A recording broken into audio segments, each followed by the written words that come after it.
Jorge Eliezer Cruz Ortiz es nuestro hermano de Colombia, de la ciudad de Pitalito, Huila. En el ámbito laboral, él se desempeña como administrador de empresas. Es pedagogo, especializado en pedagogía para el desarrollo del aprendizaje, así como también participa en Centro de Educación Abierta y a Distancia como tal. Es escritor de libros. En particular nos ha llamado la atención uno acerca del cual él escribe en torno de la historia de su ciudad, 200 años de historia de Pitalito. Vinculado al movimiento espiritista desde los 6 años. En el Instituto Espírita Allan Kardec en la ciudad de Pitalito, de donde él es nacido. Fue miembro directivo de dicha entidad espírita, a la cual sigue vinculado, y directivo a su vez de la Federación Espiritista de Colombia. Hemos tenido oportunidad de coincidir con él en alguna tarea más y pudimos advertir el hondo contenido en torno de las enseñanzas de la doctrina espírita y de su vivencia, lo más importante, la experiencia que nos transmitirá a través de su vivencia, de la cual sin ninguna duda tendremos oportunidad de aprender. Querido hermano, querido Jorge, te cedemos la palabra. Un afectuoso saludo para todos los apreciados amigos espíritas que están en línea para nosotros en esta mañana en Colombia, para ustedes en Europa, en España, al final de la tarde o en esa maravillosa tarde de domingo en la que sacan tiempo para estas actividades espíritas siempre gratificantes. Pero en general, un saludo de buenos días, buenas tardes o buenas noches para quienes desde otro lugar puedan vincularse a esta conferencia o con posterioridad puedan seguirla. Ya se me ha advertido que se editará y se pondrá a través de esa red de YouTube a disposición de quienes quisieran escuchar lo que hemos preparado para exponer hoy en torno a un tema que para mí es apasionante, es muy interesante, que es el tema de la riqueza. Pensando en esta reunión con la que nos comprometimos contigo, Santiago, desde hace unos 2 o 3 meses, cuando coincidimos en otra actividad a la cual nos invitó Rubén, que lo veo allí en pantalla, desde Uruguay, pues he estado pensando y me pareció pertinente compartirles un poco durante algunos pocos minutos iniciales cómo fue mi llegada al espiritismo. Ahora tú leías que ingresé, digamos, al conocimiento espírita desde la edad de los 6 años. Y esto es cierto. Debo contarles que en esta encarnación en la tierra, tengo recuerdos de la edad de los 3 años y tal vez un poco antes, y esos recuerdos de mi primera infancia se relacionan con una serie de visiones que yo experimentaba de manera natural. Es decir, yo observaba de día o de noche toda una serie de personajes y lugares que luego verificaba que físicamente no estaban allí, no se encontraban. Pero como ustedes comprenderán, para mí era un asunto completamente normal, completamente natural, pues porque a esa edad temprana nadie me había dicho, me había advertido o me había generado ningún tipo de prevenciones que me hicieran pensar que eso podría ser, digamos, una cosa especial para unas pocas personas y que no fuera algo natural para la totalidad de seres humanos, de individuos. Y se mantuvieron esas visiones a través del tiempo. Por ejemplo, iba dentro de un vehículo y miraba afuera mundos con personas de colores muy vivos, amarillos, rosados, azules, en fin. Esas visiones tuvieron, por supuesto, algunas, algunas veces, algunas ocasiones en que fueron distintas de la generalidad, que resultaban muy agradables para mí, y hubo unas excepciones de unas visiones que fueron terroríficas, asustadoras, amenazantes, y entre ellas una de los 3 años, que como les decía, tengo recuerdos de esa edad, en donde vi un personaje como lo que a nosotros nos han vendido tradicionalmente como la figura del diablo. Un señor con cuernos, con ojos que echaban candela, y llegó en horas de la noche hasta mi habitación, se me acercó y yo quedé completamente congelado, nadie se despertaba, y esa fue una situación, digamos, que quedó grabada en mi memoria. Eso fue como a la edad de los 3 años o 3 años y medio aproximadamente. Cuando iba acercándome a la edad de los 6 años, pues esas visiones se mantuvieron de manera permanente. Como ya dije, para mí eran algo absolutamente normal, algo absolutamente natural, pero el asunto se complicó cuando empezaron a cambiar y de ser unas visiones completamente agradables, para mí empezaron a aparecer visiones completamente desagradables. Miraba una cantidad de figuras, imágenes terroríficas y como si estuviera en una pantalla de cine.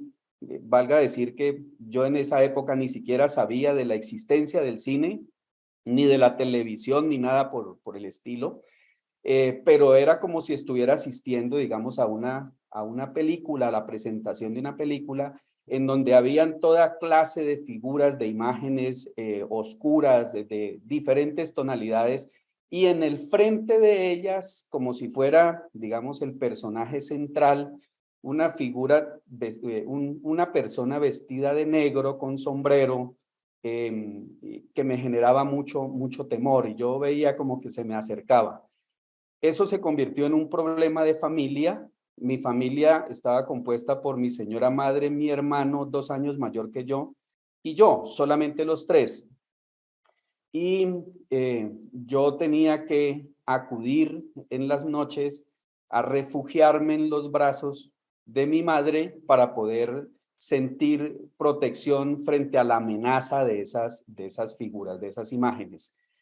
Y ese problema familiar a tan temprana edad, antes de los 6 años, fue el que nos llevó al centro espírita, porque mi mamá solicitó, buscó información, digamos, dentro de la comunidad católica, porque nuestro municipio tenía y aún tiene, digamos, una mayoría religiosa católica en sacerdotes, y no hubo solución, digamos, para mi problema, pero también vivíamos a una casa de por medio de una persona que era muy conocida en el barrio, aquí en Pitalito, el doctor Isauro Hoyos Penagos, médico homeópata y quien tenía o había fundado hacía unos pocos años, como unos 10 años, el Centro Espírita Allan Kardec, ahora Instituto Espírita Allan Kardec. Y entonces mi mamá acudió al señor Isauro en busca de ayuda, de auxilio, y entonces llegué al instituto, al Centro Espírita en esa época, y me hicieron unas reuniones, me dieron pases mediúmnicos y digamos que recuperé la tranquilidad. Claramente comprendo que esa fue la manera de acercarme a tan temprana edad. Eso propició que yo leyera textos espíritas desde los 6 años. Yo empecé a leer, digamos, a la edad de los 10 años, 9 años. Yo ya hacía algunas conferencias dentro del Centro Espírita Allan Kardec en la ciudad de Pitalito. Y como usted lo reseñara hace un momento, Santiago, pues digamos que a través de los años he tenido la oportunidad de hacer conferencias en distintos lugares, más que todo en Colombia, pero también algunas veces por fuera. Por ejemplo, en Guayaquil, Ecuador, estuvimos hace unas 2 décadas haciendo algunas conferencias. Entonces, digamos que mi llegada al espiritismo fue producto de una necesidad particular, pero también familiar. Y como se lo he dicho a muchas personas, la diferencia entre alguien que cree en algo y alguien que sabe que algo es cierto por su propia experiencia de vida es lo que para mí resulta, digamos, el tema espírita como tal, la existencia de los espíritus y todos estos elementos de fondo que nos permite conocer el espiritismo, y pues que yo he tenido, gracias a Dios, la suerte de conocer a través de distintos textos. Muy bien, quería como contarles esa experiencia personal. Digamos que a través del tiempo, a través de los años, pues la vida nos ha permitido hacer muchas cosas y no le dedico tanto tiempo hoy a la actividad espírita como lo hice en unos años iniciales de mi existencia, en donde le dedicaba muchísimo más tiempo, porque uno se compromete en diversas actividades y como que le toca administrar sus tiempos y sus compromisos.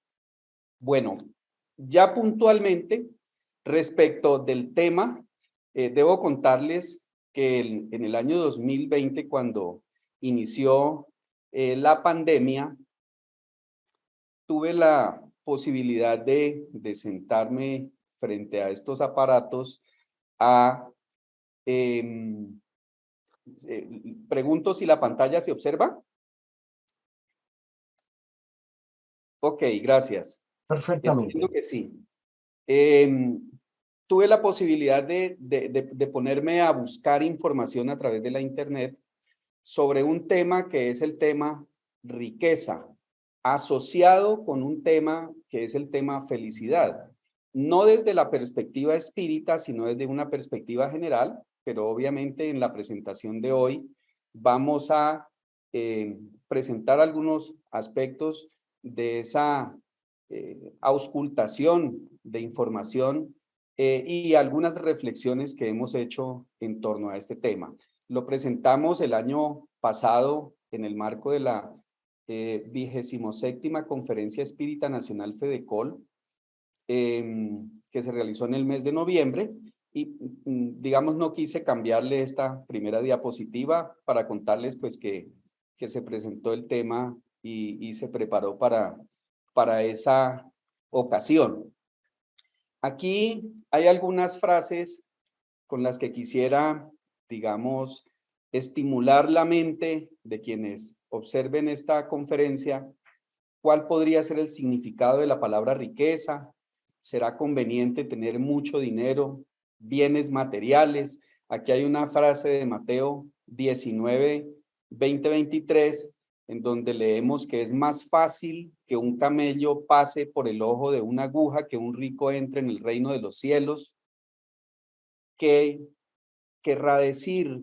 ¿Cuál será el fondo de esa frase del texto evangélico? ¿Por qué existen tantas desigualdades en la distribución de la riqueza? ¿Cuáles son los bienes más valiosos para el ser humano?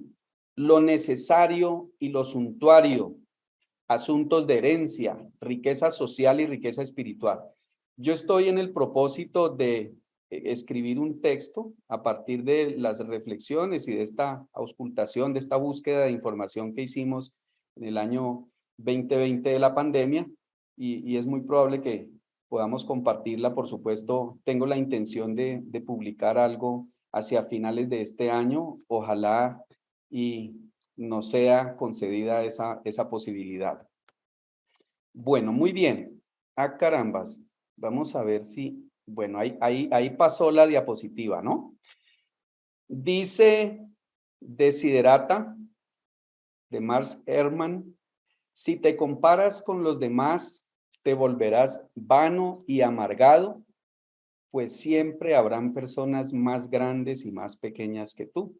Y en la foto vemos a un jugador de las grandes ligas del baloncesto norteamericano en su vehículo oficina, que podría ser su vehículo, oficina, dormitorio, probablemente muchas más cosas, pues por el confort que hay dentro de su vehículo. Y si uno tuviera la suerte de poderse sentar allí al lado, pues seguramente estaría muy cómodo.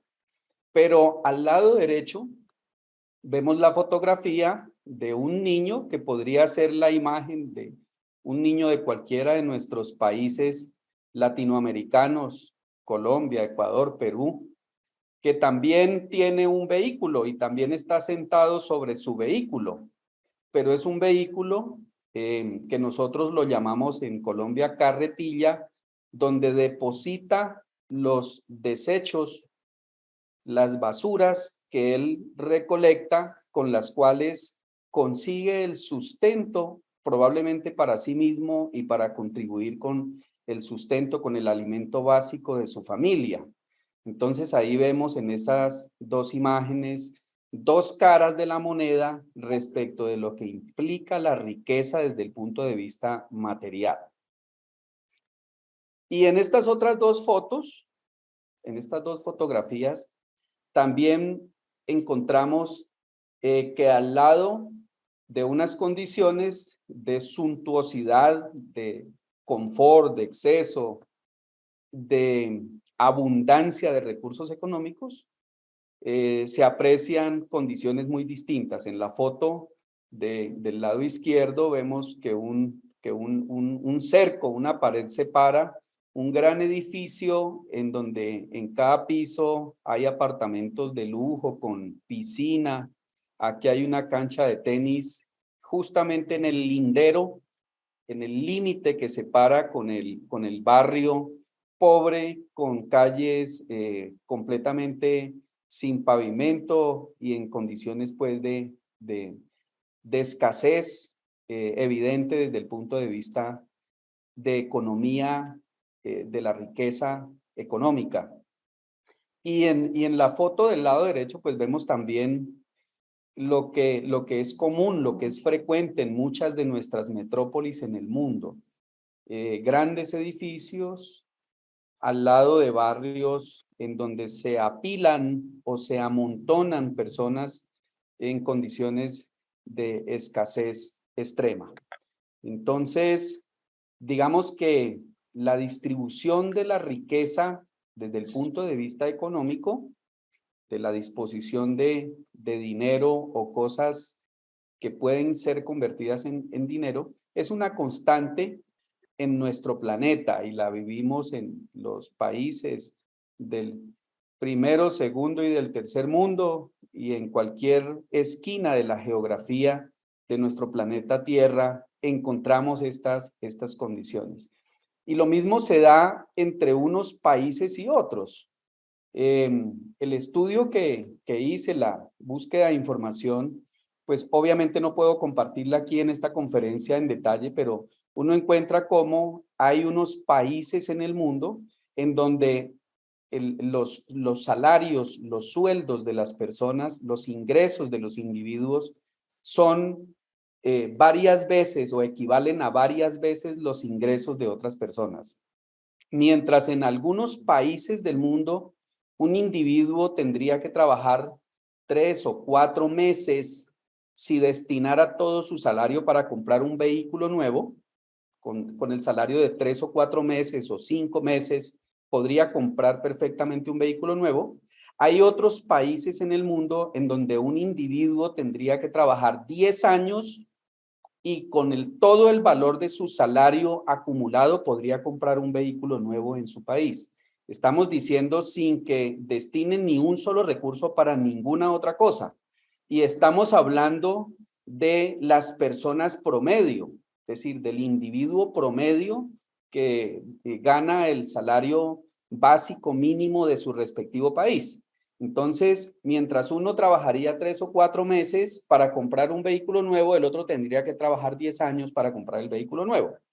Pero esas no son las más grandes diferencias. Si uno busca los extremos, las diferencias extremas, en esta búsqueda de información encontré como, por ejemplo, en el año 2020, el futbolista argentino Lionel Messi tenía un salario mensual de 8.3 millones de euros, convertidos a dólares, digamos que se considera como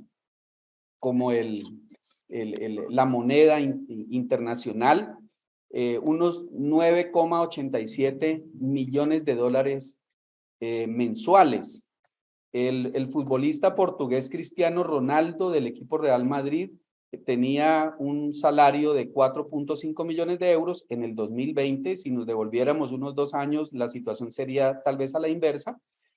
Pero en ambos casos, los dos futbolistas anualmente tenían unos ingresos acumulados entre lo que proviene de su actividad deportiva futbolística, más lo que ganan por publicidad en medios televisivos y en diferentes medios de comunicación, más de 100 millones de euros, es decir, unos 123 millones de dólares anuales.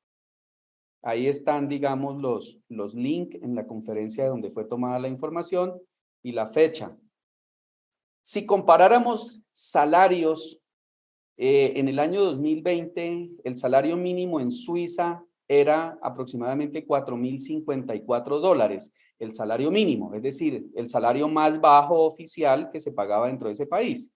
En Estados Unidos, 1.256 dólares, en Brasil, 209 dólares, en Colombia, 288 dólares, en Venezuela, 171 dólares, en Cuba 14 dólares y en Filipinas apenas 11 dólares. Ahí está igualmente el link de la fuente de esta información. Uno se pregunta cómo puede ser, si uno compara el salario mínimo de Suiza con el de Cuba o el de Filipinas, ¿cómo puede ser que haya tanta diferencia entre los salarios de las personas entre unos países y otros? Bueno, si entramos a revisar los asuntos de la economía, pues habría que hablar del poder adquisitivo real de la moneda, lo que se gana no es lo mismo que cuestan, pero más allá de estos tecnicismos en los que podríamos divagar a lo largo de muchos minutos, resulta muy claro, salta a la vista, es muy evidente las enormes diferencias que existen entre unas personas y otras. Quiero contarles que le hice una entrevista. Tengo una amiga aquí en Pitalito que fue un personaje universalmente conocido, bueno, globalmente conocido, la ex congresista Consuelo González de Perdomo. En un diálogo con ella me contaba en los 7 años que estuvo secuestrada, ¿cuáles fueron las condiciones en las que ella tuvo que vivir? Capturada en la selva por las guerrillas, el movimiento guerrillero de las FARC, EP en Colombia, en donde solamente disponía de un habitáculo de unos 30 metros cuadrados en total, en donde vivían de manera permanente 10 personas. 10 personas dentro de 30 metros cuadrados, con una caneca que le caía agua y mantenía llena y era su fuente, digamos, para hidratación y para todos los asuntos higiénicos personales y de sus prendas de vestir. ¿Cuáles son las condiciones en las que nosotros vivimos? ¿Qué tanto de lo que tenemos realmente lo necesitamos?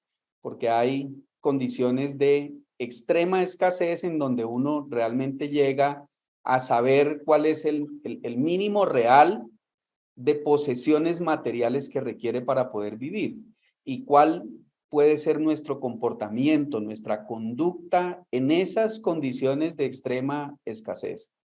¿Qué tanto de lo que tenemos significa atender nuestras necesidades reales o qué tanto de lo que tenemos excede eso que realmente requerimos? ¿Y qué podríamos hacer con los recursos que exceden, digamos, esa necesidad real? En el mundo también vivimos en una sociedad que nos implica ser y parecer. Es decir, por ejemplo, si alguien va a buscar un empleo, un trabajo, y se presenta con una camiseta y pantalonetas y a aspirar al cargo de ejecutivo o de subdirector o de director de alguna empresa, pues de inmediato es rechazado. Seguramente ni siquiera le permiten acceder para presentar su entrevista. Es decir, existen allí unas condiciones sociales que nos implican también algunas condiciones de cómo presentarnos, cómo mostrarnos. Consumismo, hoy vivimos en un mundo en donde todo se vende en cantidades alarmantes y los medios masivos de comunicación nos están invitando permanentemente a comprar, comprar y comprar sin sentido. Desde la perspectiva de lo necesario y lo suntuario, nosotros presentamos allí, digamos, una propuesta que es la ley del equilibrio. Es decir, ni tanto que queme al santo, ni tampoco que no lo alumbre, le oí decir a mi abuelita hace muchísimos años. Nosotros debemos encontrar allí ese equilibrio que nos permita no excedernos ni por exceso, ni por defecto, ni por lo mucho, ni por lo muy poco. Y por supuesto, dentro de los textos espíritas, que son en gran parte tomados de los textos evangélicos, allí está: sin caridad no hay salvación, vivamos en equilibrio porque debemos compartir con los demás, los demás que necesitan. Bueno, en nuestro texto también abordamos el tema de la pirámide de las necesidades de Maslow.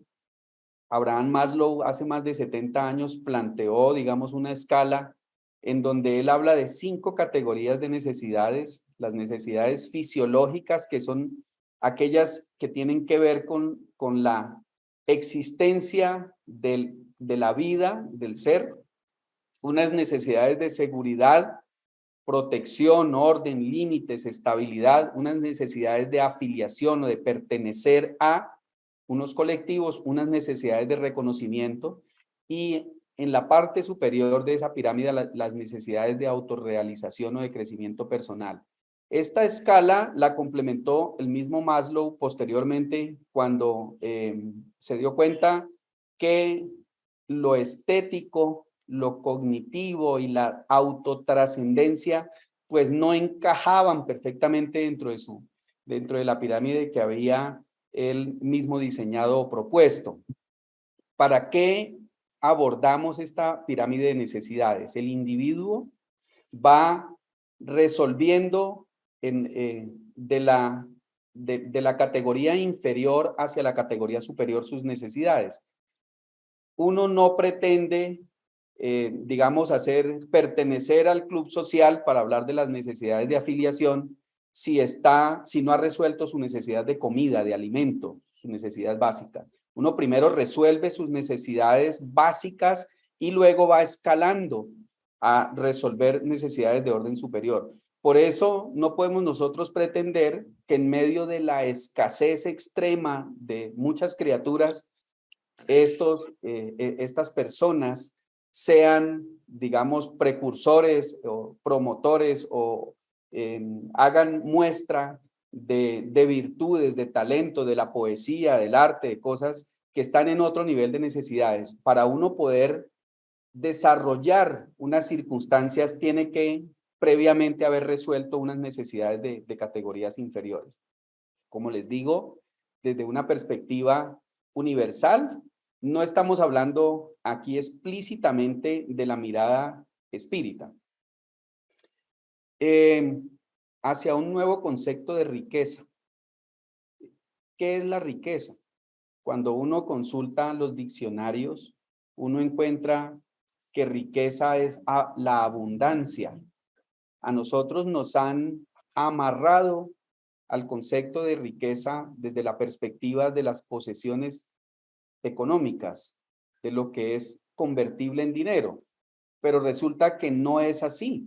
El concepto, la definición de la palabra riqueza implica la abundancia en los diferentes aspectos de la vida de los seres. Entonces, uno podría hablar de la riqueza del paisaje en el cual podemos nosotros vivir.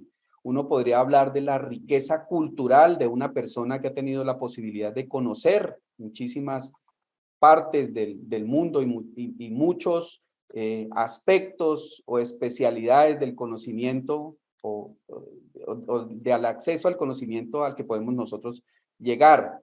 Y nosotros podemos hablar asimismo de la escasez de muchos de recursos de muchas personas. Leí un texto, hoy no recuerdo exactamente la cita de la persona, pero una norteamericana económicamente muy bien dotada, digamos, tenía muchísimos recursos económicos y murió hacia la edad de los 30 años y pocos días antes de su muerte dijo una frase que quedó, digamos, para la posteridad. Y ella decía, soy tan pobre que lo único que tengo es dinero. Soy tan pobre que lo único que tengo es dinero. Y eso probablemente nos puede suceder a muchos. Hay muchos pobres con apariencia de ricos, es decir, personas con las cuentas bancarias llenas de cifras, ¿cierto? Mucho dinero en los bancos, muchas posesiones materiales y sin embargo no logran, digamos, disfrutar de las cosas más elementales, más sencillas que la vida nos permite en nuestra condición de seres humanos. Como también hay otras personas muy ricas con muchas abundancias que sin embargo tienen apariencia de pobres. Y me remito, digamos, al contexto territorial en donde vivo, en Colombia. Uno ve campesinos con vestimentas muy humildes, que sin embargo tienen una riqueza, digamos, una vida de abundancia increíble. Viven en medio de la naturaleza, con árboles, con alimento, por cantidades, con tranquilidad, con el cariño de sus familias, de sus amigos, y sin embargo no hay enormes cantidades de dinero en sus cuentas bancarias, probablemente ni siquiera tienen cuenta bancaria, pero su vida tiene muchas abundancias. ¿Cuántos ejecutivos, cuántos hombres que manejan grandes empresas y que tienen posesiones económicas no tienen tiempo ni siquiera para compartir con quienes conforman el núcleo de su familia? No tienen tiempo para descansar, no tienen tiempo para disfrutar de un paisaje, de una experiencia de vida, de un plato en un lugar y en una compañía grata. Entonces, yo digo que el mundo está lleno de pobres con apariencia de ricos y de ricos con apariencia de pobres. Y uno podría también allí profundizar buscando ejemplos de ambas cosas, ¿no? Pero también la propia percepción que tiene el individuo sobre su condición. Es decir, ¿cómo se considera uno? ¿Cuál es la percepción que yo tengo sobre mí mismo? ¿Soy rico o soy pobre? A veces vivimos lamentándonos y quejándonos de nuestras condiciones de riqueza o pobreza. Bueno, seguramente nos quejamos de la pobreza porque no somos conscientes de la enorme cantidad de riquezas que tenemos. La riqueza de la salud, por ejemplo, en primer lugar. Cuando uno tiene todos sus sentidos, el cuerpo físico del que uno dispone que le permite tantas cosas. Y si alrededor tiene una maravillosa familia, y si tiene amigos, y si tiene familia espírita, ¿cuántas riquezas tenemos nosotros de las que muchas veces no somos conscientes? Entonces, es una invitación también a pensarnos que probablemente estemos errados en la percepción que tenemos sobre nuestra propia riqueza o pobreza, porque nos limitamos a ver simplemente, digamos, la cantidad de dinero que hay dentro de una cartera o en un banco, o los recursos físicos que el mundo de manera equivocada nos ha vendido como que esa es la riqueza. Ricos por algún tiempo, bueno, en la búsqueda de información que hicimos, encontramos experiencias de hombres en diferentes países del mundo que tuvieron muchísimo dinero y que al poco tiempo ya ese dinero se había esfumado. Y sabemos que el dinero se puede esfumar nada más por un evento de la naturaleza como un terremoto, por ejemplo. Esta semana hicieron 2 terremotos en México de más de 6 grados en la escala de Richter, y recordemos que hace unas 2 décadas hubo un terremoto terrible en Colombia. Una ciudad completa, la ciudad de Armenia, desapareció y hubo que reconstruirla completamente, una ciudad de aproximadamente 400,000 habitantes. La eliminó, la desapareció completamente un terremoto. Eso hace unos 20 o 25 años. Entonces, la riqueza económica es efímera. Ella no es la verdadera riqueza. Por eso, hacia ese nuevo concepto de la riqueza desde una perspectiva integral del ser humano, hacia ese concepto también nos invita el espiritismo que nos da una perspectiva más amplia. Pero si no fuéramos espíritas, si nosotros vemos todos esos otros elementos que conforman las múltiples abundancias de las que podemos disponer, allí tenemos una perspectiva integral de la riqueza desde lo que nosotros somos como seres humanos. Hay un factor que es clave desde la perspectiva humana, que es el factor tiempo. Uno lo puede tener todo, pero si no tiene tiempo, ese todo no significa nada. Nosotros vivimos en una época de una gran pandemia, no la del coronavirus, la del COVID-19, sino la pandemia del no tengo tiempo. Y creo que en el mundo lo hemos experimentado en que vivimos excusándonos de no tengo tiempo para las cosas importantes, porque probablemente destinamos el tiempo a otras cosas que no son las verdaderamente importantes. La perspectiva de la propiedad en relación con el tiempo. ¿Somos dueños de algo? Bueno, no somos dueños de nada.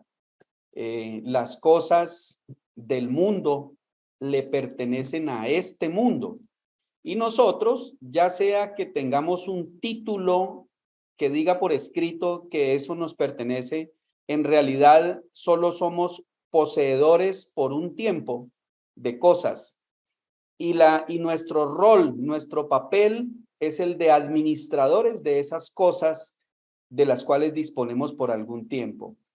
El espiritismo nos invita a preguntarnos qué tan buenos o qué tan malos administradores somos de las cosas que hemos tenido la posibilidad de administrar. No voy a detenerme a otros de estos, los conceptos de esta diapositiva para avanzar. Probablemente en otra oportunidad podamos detenernos en otros aspectos que hacen parte, digamos, de esta búsqueda y de esta disquisición que hemos hecho en torno al tema de la riqueza y la felicidad. De esta diapositiva me voy a remitir al concepto de la riqueza social. La riqueza social. Las cosas que los seres humanos cobran sentido en la medida en que podemos compartirlas con otros y en la medida en que nosotros podemos integrar nuestras propias abundancias con las abundancias de la comunidad. Esa es una perspectiva absolutamente coherente con el concepto de la caridad, con el concepto de la solidaridad. El problema más serio, y ya lo sabemos nosotros muy bien, el problema más serio que tenemos los seres humanos, que tiene el espíritu humano, es el problema del egoísmo. Es decir, que queremos ser únicos y queremos ser poseedores y los demás, cada uno allá aparte de nosotros. Y además, desde la perspectiva psicológica, es una falta de crecimiento, es una falta de desarrollo del individuo. El individuo realmente crece y se desarrolla en la medida en que comprende que él es uno que hace parte del engranaje de la sociedad y que por lo tanto solamente puede ser feliz, solamente puede realizarse, solamente cobra sentido su vida en la medida en que se integra a un colectivo, que se integra con otros.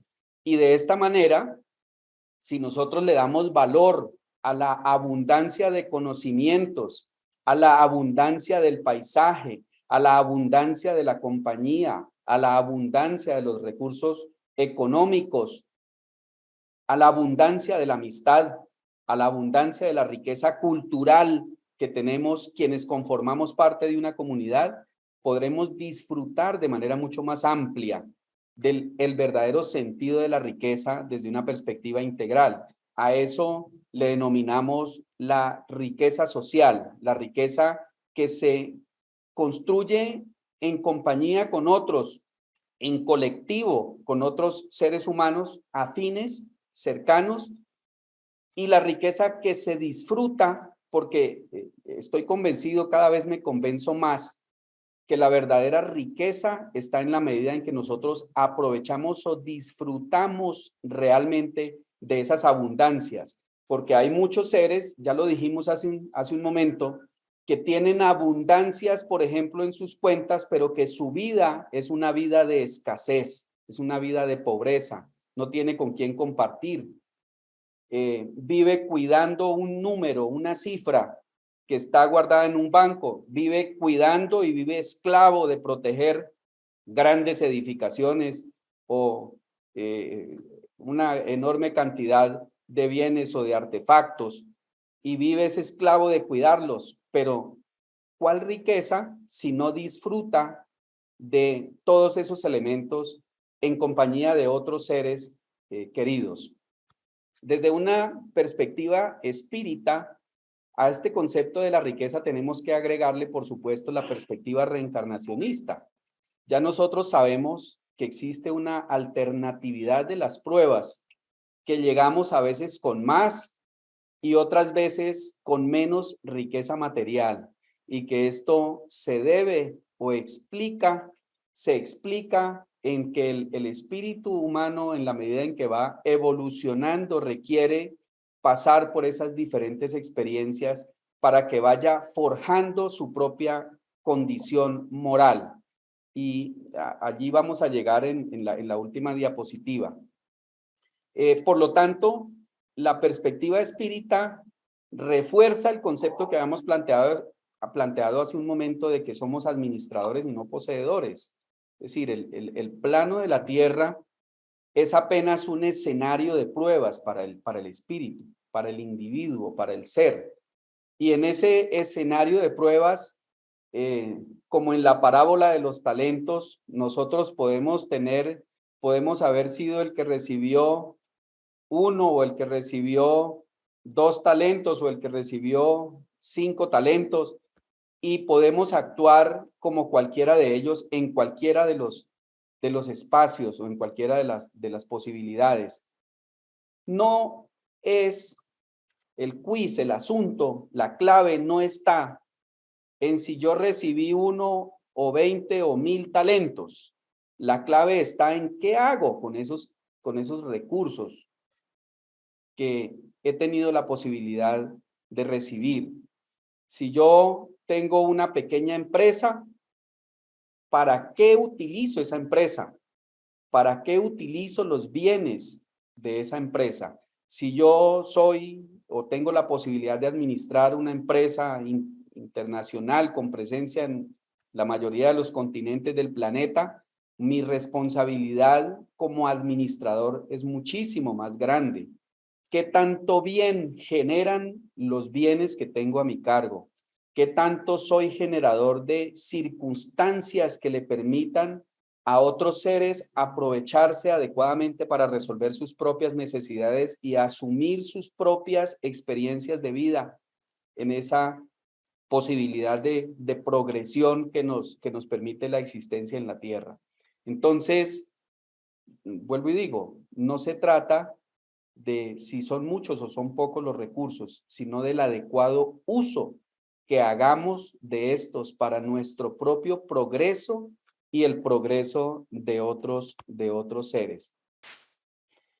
Y desde esa perspectiva, nosotros creemos que la evolución del espíritu se da en 2 aspectos, en el aspecto del conocimiento y en el aspecto del desarrollo moral. La prueba en la tierra, cada experiencia de vida, cada oportunidad reencarnacionista nos permite adquirir conocimiento, es decir, conocer, es decir, acceder a una cantidad de información. Las ciencias, las disciplinas, el arte, son diferentes expresiones o formas de acceder al conocimiento, a la información. Y el desarrollo también de las habilidades o destrezas forman parte de esa evolución del espíritu. Hay veces que nuestra experiencia de vida reencarnacionista la enfocamos o la centramos básicamente en ese aspecto. Nos dedicamos a ser hombres de ciencia y nos olvidamos por completo de la moral. Pero la verdadera evolución que complementa al espíritu es la del desarrollo moral. Y ese desarrollo moral es fácil entenderlo cuando lo abordamos desde la perspectiva de virtudes o defectos. Aquí he buscado también por internet una lista de virtudes y defectos, y lo que he aprendido dentro del mundo espírita es que las virtudes se forjan en la medida en que nosotros las vamos reemplazando, es decir, las vamos imponiendo o sobreponiendo a defectos que vamos logrando corregir.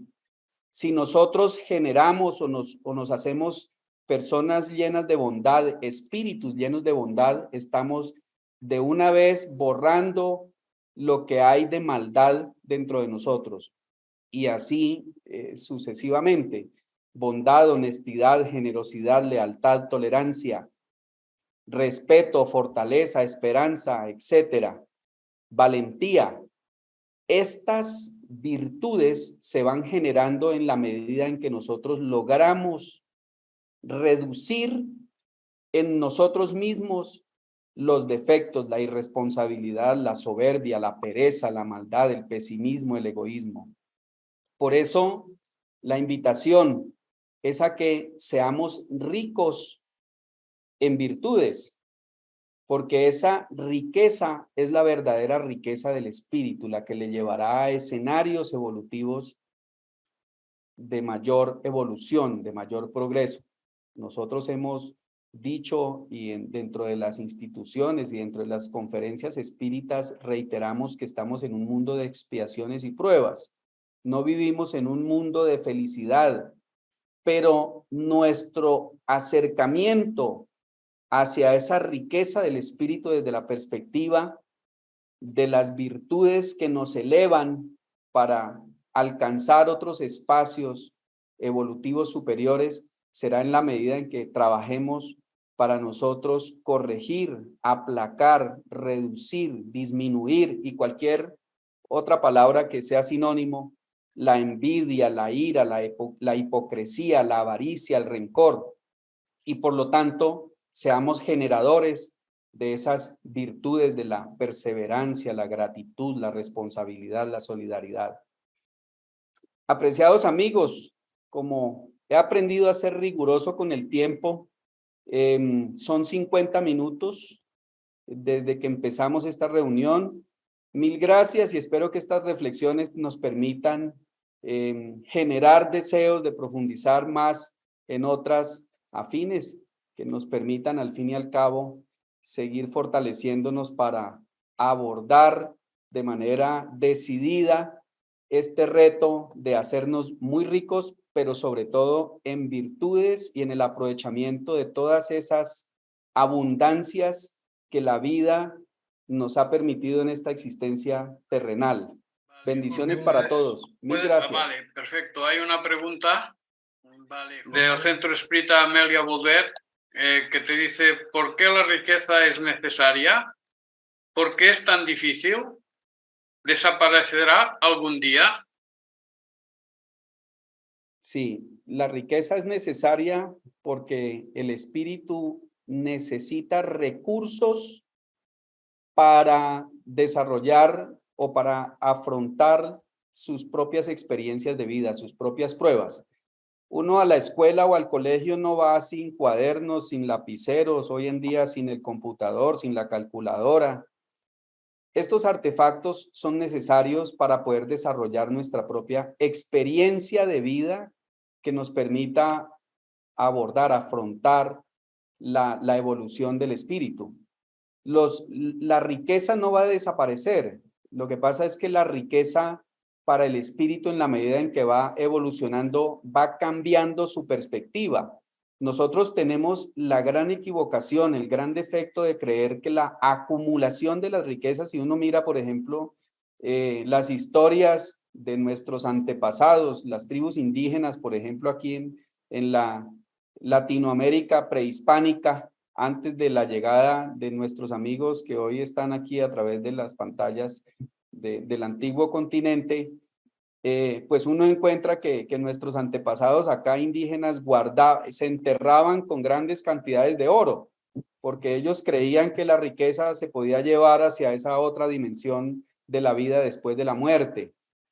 Hoy sabemos que eso sí es así, en el sentido de que nos llevamos la riqueza, pero no son esas riquezas materiales que ellos creían.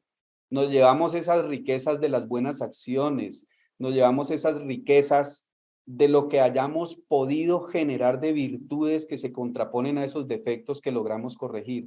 Entonces, sí nos llevamos las riquezas y la riqueza es una constante en la evolución del espíritu. Lo que pasa es que cambia el sentido de entender que riqueza es sinónimo de abundancia y de qué es lo que realmente necesitamos en abundancia como espíritus para lograr la felicidad y para convivir en armonía con los demás. ¿Nos podrías ampliar dentro de ese contexto que tú nos has desarrollado de esa riqueza, cómo vive Colombia y también en tu zona, en la institución Allan Kardec, el aspecto de favorecer a las clases más empobrecidas? Sí, gracias Santiago por esa pregunta. Efectivamente, el Centro Espírita Allan Kardec, hoy Instituto Espírita Allan Kardec, digamos ya con 55 años de existencia, hace aproximadamente unos 20 años inició una actividad de ayuda, digamos, social a personas necesitadas y se adoptó aquí, digamos, una actividad del almuerzo para personas indigentes. Entonces, todos los domingos se realiza un almuerzo comunitario para indigentes. Y también hay grupos de hermanos espíritas que se encargan de llevar esa labor hacia los sitios de extrema necesidad. En nuestro municipio, nuestra ciudad es una ciudad en número de habitantes un poco más grande que la ciudad de Reus. Nosotros tenemos, según el DANE, 160,000 habitantes, pero este también es un cruce de caminos, como leí respecto de la ciudad de Reus, y aquí uno podría perfectamente pensar que habitan unas 200,000 personas, porque hay una población flotante, hay una población que está moviéndose de un lado para otro. Aquí en esta ciudad o en este pueblo grande con pretensiones de ciudad, viven personas indigentes debajo de puentes, viven personas indigentes que fabrican sus viviendas con cartón, con pedazos de madera y se refugian, digamos, cerca de algunas fuentes hídricas que hay al lado de quebradas, en zonas suburbanas próximas al perímetro urbano, próximas a la urbe como tal. Entonces, sí hay grupos de hermanos, y no solamente espíritas, sino también de otros grupos también religiosos y movimientos, digamos, de asistencia social que hay en el municipio, y que se complementan y van y comparten con ellos algunos alimentos. Es difícil a ellos sacarlos de su verdadera pobreza, que es la pobreza, digamos, de las decisiones que han tomado, por ejemplo, al caer víctimas de la drogadicción y esas cosas. Eso es muy difícil, pero por lo menos se reduce, se disminuye un poco su necesidad física, ¿no? De alimento. Para mí la riqueza es eso que has dicho, el concepto integral del ser humano.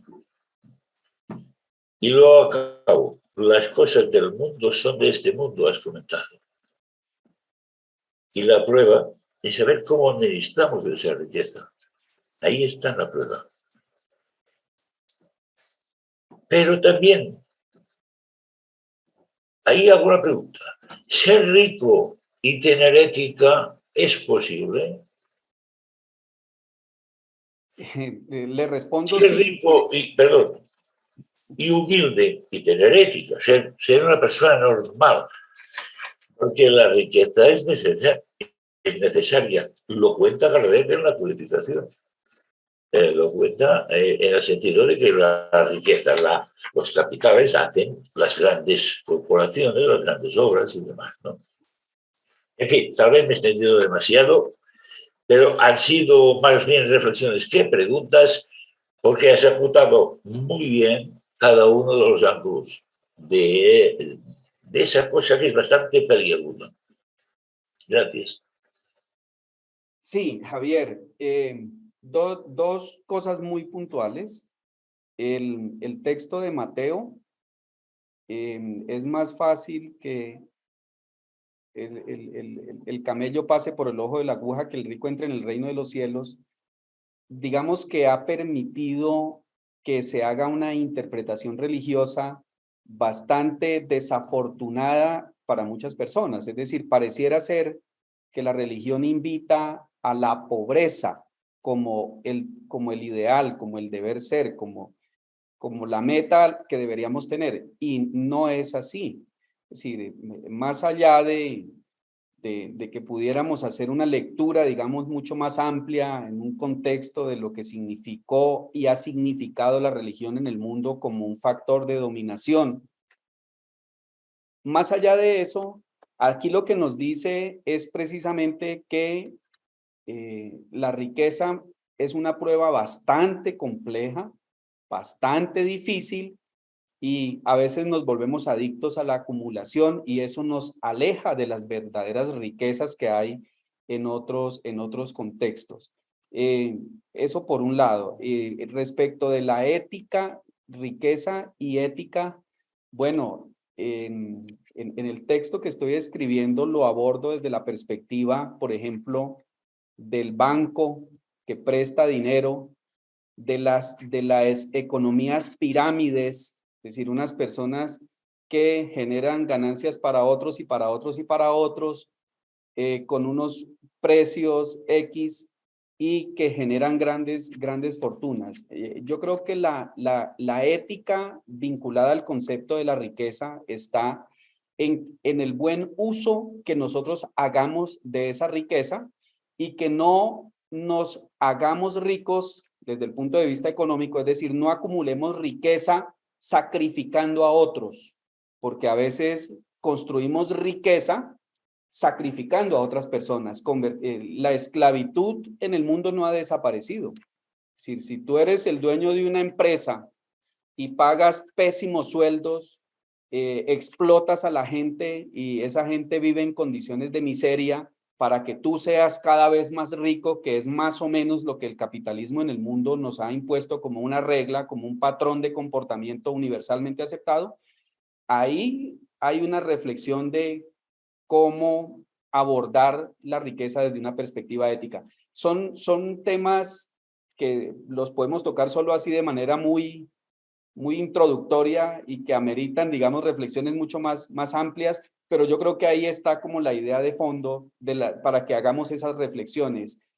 Nuestra ética vinculada a la riqueza es cuál es el uso, cuál es el buen uso que hacemos de los bienes que tenemos, pero también de qué manera llegamos a conseguir esos bienes. Es sacrificando a otros, es pisando sobre otros, es esclavizando a otros, es maltratando o muchas veces incluso condenando a la muerte a otros, porque no es necesario condenarlo a la muerte por el cuchillo o por la horca, sino cuando uno deja en condiciones tan lamentables a otros, que estos otros no tienen posibilidades de mejorar sus propias condiciones por las reglas que la sociedad les ha impuesto. Ahí hay una discusión ética de fondo.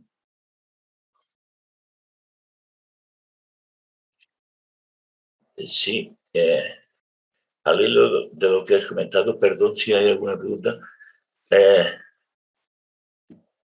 Alguien ha preguntado si desaparecerá la riqueza y yo pienso que desaparecerá a medida que nos elevemos todo el orbe con el cambio planetario y demás, que nos elevemos y vayamos cogiendo ese sentido ético del que has hablado, el uso ético de la riqueza. No es que la riqueza, para mi ver, fuera a desaparecer de la noche a la mañana porque alguien lo manda, porque no funcionaría eso. Entonces, ejemplos de crecimiento espiritual y renuncia a la riqueza. Tengo dos aquí. Francisco de Asís, hombre, hijo de hombre rico, comerciante, y renuncia total y a servir al Padre, ¿no? Y Francisco Javier, que justamente es mi santo patrón, heredero de un condado aquí en España, y le dice a su padre que él no quiere condados, que él va a ser monje y que va a dedicar su vida a Dios y que le dé el condado a su hermano. Por tanto, ahí tal vez vemos un crecimiento espiritual ya de esas personas. Hay más, hay muchos más. En fin, me he querido poner esos dos ejemplos que tal vez sirvan para ver que el crecimiento espiritual nos va a llevar ahí. Gracias. Agradecer a Jorge Eliezer por su exposición, por haber accedido a participar en nuestras actividades espíritas del centro, por brindarnos con esa participación la oportunidad de ensanchar fronteras, de abrir la posibilidad de establecer lazos con otras personas de otros países, de otros continentes, a través del vehículo como es el de la lengua, que nos permite expresarnos y entendernos. Nos gustaría que nos dedicaras esas últimas palabras en forma de reflexión acerca de si tienes alguna cosa que desearías poder acabar de decirnos en base tanto a la exposición como un poco dentro del concepto del movimiento espiritista ahí en Colombia. Gracias, Santi. No, aprovechar estos últimos segundos para agradecerte la invitación que me has hecho, que nos has hecho al movimiento espírita colombiano para compartir con ustedes, para nosotros en esta mañana de domingo, para ustedes ya en la tarde. Y pues aquí estamos hoy aprovechando estos escenarios de la virtualidad como un mecanismo, como una herramienta para acercarnos, ojalá y también podamos en el futuro hacerlo de manera física, de manera personal, porque si hubiera algo para resaltar y al mismo tiempo para agradecer de la circunstancia de la pandemia del COVID-19, es que nos puso en sintonía desde los diferentes aspectos de la vida de los seres humanos. Bueno, yo me muevo en diferentes movimientos. Tengo unos amigos de la universidad, por ejemplo. Tengo unos amigos de un movimiento cooperativo en Colombia, en donde soy directivo también aquí a nivel nacional. Y con los amigos con los que uno no se ve, la familia espírita, aquí nos vincularon a este colectivo de Iberoamérica Espírita. Rubén de los Santos ha estado muy activo, muy dinámico en esa tarea. Entonces, pues, si hubiera algo que pudiéramos rescatar como muy positivo de la pandemia, es que nos conectó con otros espíritus, amigos, simpáticos nuestros que tenemos alrededor del mundo, y pues eso hay que agradecerlo. Mil bendiciones y mi gratitud por esta invitación, apreciados amigos. Si no hay alguna cosa más que poder añadir de parte de nuestro coordinador Rafael, le trasladamos la invitación de la oración de cierre al propio Jorge, si tuviese la bondad de hacérnosla. Por favor. Bueno, muy bien. Entonces, apreciados amigos,